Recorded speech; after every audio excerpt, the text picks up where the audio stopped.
Een heel goede middag, dames en heren. Voor Studio Daxa ga ik vandaag langs bij jonge modeontwerpster Laurie Bessems. Als jonge Limburgse modeontwerpster, hoe ben je in het vak gerold? Ja, als jong meisje wilde ik altijd al modeontwerpster worden. Grote fascinatie voor bruidsjurken, voor stoffen, altijd voelen aan de stofjes. En ja, altijd die fascinatie gehouden en uiteindelijk mijn studie ervan kunnen maken. Ik heb breien gestudeerd in Engeland. In Engeland? Ja, het is één universiteit ter wereld met een volledige opleiding in breien en niet alleen een specialisatie. Zo. Ja, en vanuit Engeland terug naar Geleen en hier mijn label gestart. Ondersteund door Fashion Clash in Maastricht en met hun coaching vorig jaar mijn collectie mogen presenteren. Ja. Ik heb vroeger, toen Fashion Clash begon, 12 jaar geleden denk ik inmiddels, heb ik backstage gewerkt. Toen zat ik nog op de kunstacademie. En eigenlijk ook uit de passie voor mode wilde ik graag meer leren. Dus heb ik daar bij kleedster geweest bij het eerste evenement. Heb ik ook deelgenomen aan kunstbende, aan de wedstrijd. En daar waren Branko, Nawi en Laurens de juryleden. En zo heb ik hun ontmoet. En eigenlijk altijd wel in contact gebleven. En toen ik klaar was met de studie, weer opnieuw zijn we toevallig weer in contact gekomen. En ja, nu word ik door hun begeleid. Dat is inmiddels gestopt, maar dat heette het Business Coaching traject, Business Development. En via hun had ik contact met een sales agent, PR, een modejournalist. Dus dat was voor mij ja, de perfecte kans om goed te starten eigenlijk. Wat zijn jouw specialismes op dit moment? Specialisaties? Breien en haken, dat is echt de techniek. En ik hou erg van luxe materialen. Ik werk veel met zijde, alpaca, mohair, cashmere. Echt wel topsegment materialen eigenlijk. Ja, echt het luxe segment. Ik werk ook altijd vanuit het materiaal.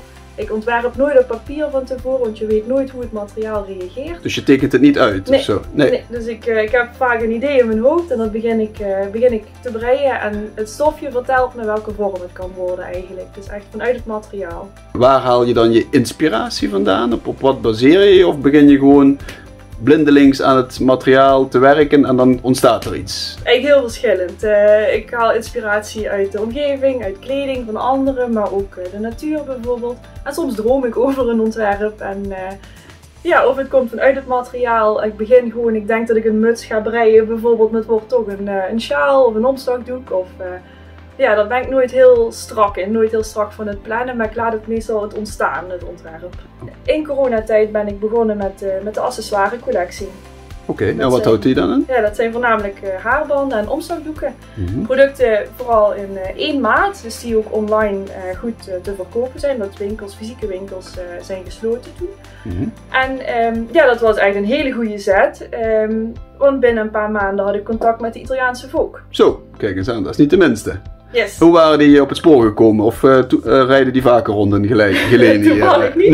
Nee, via Instagram. Ja, social media heeft echt wel zijn kracht bewezen afgelopen jaar. Dat is echt een hele groeiende... En daardoor ben je bij hun opgevallen en zij hebben ook een bericht, een artikel aan jou gewijd. Ja. Maar op zich heb je wel zoiets van, nou ja, als Limburgse modeontwerper, als meisje van hier, zie ik mij ook prima vanuit Geleen, of laten we in ieder geval zeggen Limburg, mij verder ontwikkelen de komende jaren. Je hoeft daarvoor niet per se naar de Milaans, de New Yorks of de Parijs. Nee, ik vind Zuid-Limburg wonen vind ik heerlijk en zeker nu door corona is weer duidelijk geworden hoe sterk internet is en social media. En voor mij maakt het eigenlijk niet uit waar je zit. Nee. Ja. Ontstaan er nog samenwerkingsverbanden onder Limburgse ontwerpers en modeontwerpers, of is dat toch een beetje iedereen een eilandje op zichzelf? Nee, zeker. Zeker door corona is echt de kracht van samenwerken echt weer naar voren gekomen. Ja, en ik ga nu samenwerken met Iris Claessens. Met een sieradenlabel. Daar ben ik echt heel blij mee dat we dat nu eindelijk van de grond gaan krijgen. We gaan onze collectie samen presenteren. Toevallig hebben wij op hetzelfde moment een collectie gemaakt, helemaal gebaseerd op parels en parlemoer. Dus dat kwam echt precies, kwam mooi uit. En daarnaast gaan we ook een collectie nog samen maken. Met hele luxe, eigenlijk haarsieraden met mooie stenen en bijzondere parels. Dus dat belooft voor later dit jaar? Ja, zeker. Voor de zomer denk ik. We kijken ernaar uit. Heel veel succes en dank voor je verhaal. Dankjewel.